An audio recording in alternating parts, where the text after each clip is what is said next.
Okay, today we're going to be demonstrating the care of a patient with a nasogastric tube in situ. We're going to be starting by gathering our equipment and cleaning the trolley and performing hand hygiene.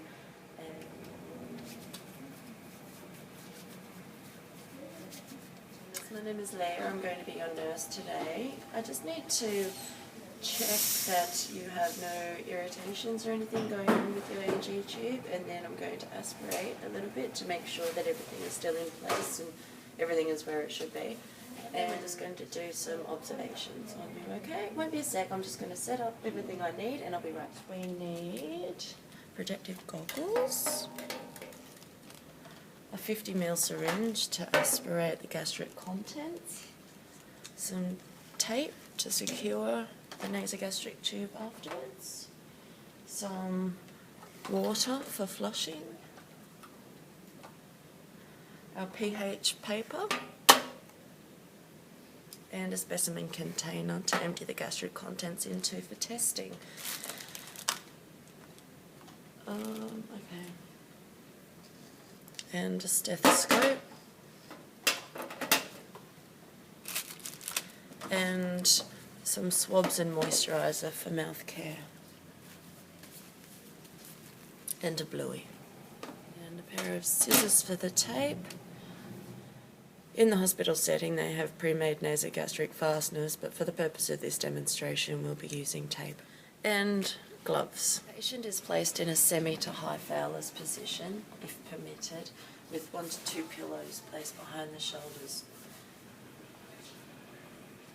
There are different types of suction that can be used to empty the gastric contents. This is a free flow apparatus. It has to be below the patient's midline to allow gravity to force the gastric contents into the bag. Opposed to that, we have a low-level suction apparatus, which we actually don't have, but for the purpose of this demonstration, this is a high-pressure suction apparatus that we will pretend is a low-level suction. Attach the suction apparatus to the nasogastric tube. The low suction apparatus is used to apply suction to decompress the stomach and remove excess fluids and gas without damaging the intestinal mucosa. A doctor's order is always needed to apply suction to a nasogastric tube. Our initial assessment, ensuring that there's no irritation or redness around the taped areas of the nasogastric tube, which there is not. To ensure the entry site of the nasogastric tube has not irritated the site, we will change the tape daily and alternate sides that the nasogastric tube is taped on. The tape.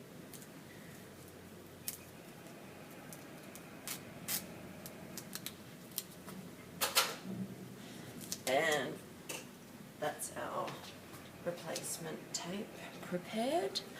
Now we're going to carefully remove the old tape to ensure that we don't dislodge or move the tubing. And this is really easy with gloves on.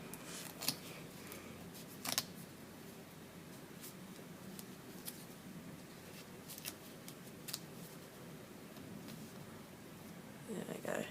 And we're just noticing any sites of irritation around the nasal cavity and around the area that has been taped. As we're inspecting the site, we're also checking that the marking on the nasogastric tube is in the same place that it was when it was placed in situ and checked with an X-ray. This is just to ensure that it has not come out or gone in or been moved in some way.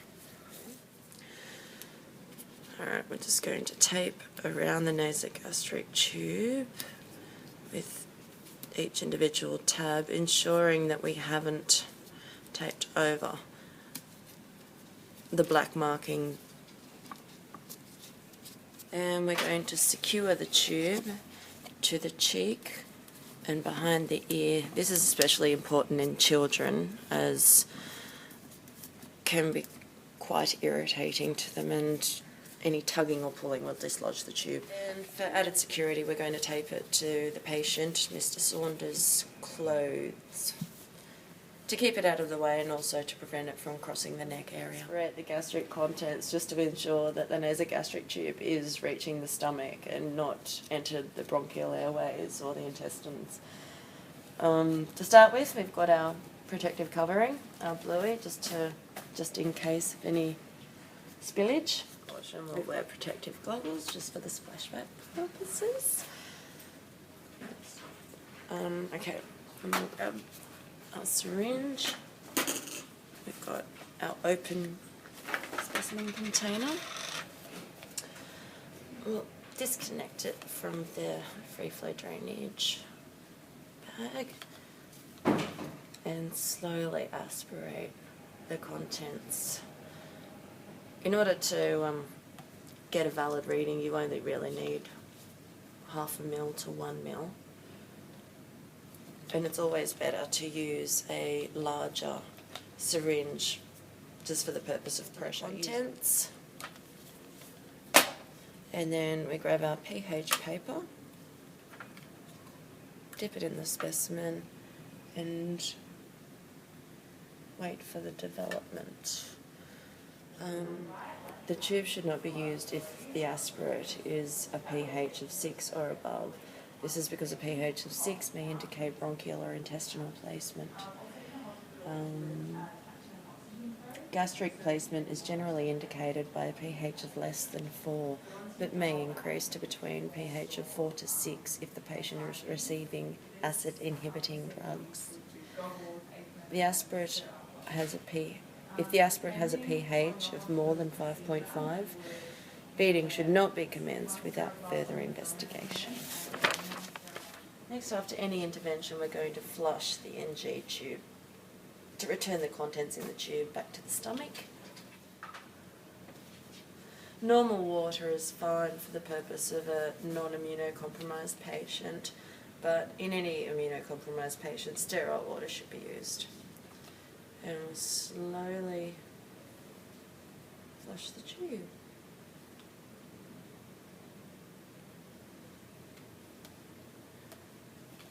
The tube should be flushed regularly to prevent the build-up of feed and medication in the inner lumen, which will lead to occlusion. To minimise damage, a 30 to 50 ml syringe should be used. The pressure from smaller syringes may cause the tube to split. The tube should be flushed with a minimal standard of 30 to 50 ml each time, before feeds, after feeds, and 10 to 15 ml in between each medication to ensure the full dose reaches the stomach. After collecting your aspirate, the specimen should be checked for clarity and colour that might indicate presence of blood still in the draining. Aspirates range in colour from green to yellow, tan brown to bloody, while the respiratory aspirate was described as yellowy green. Yet similar results, this measurement should not be used as a singular method for determining true NG tube position.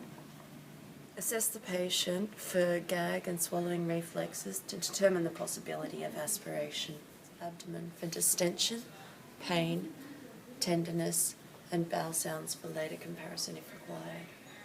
Important part of care for anyone with a nasogastric tube to ensure good oral hygiene.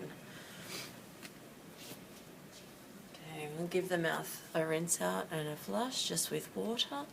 Performing oral hygiene, it's a good opportunity to check the back of the throat for any irritations that the tube may be causing.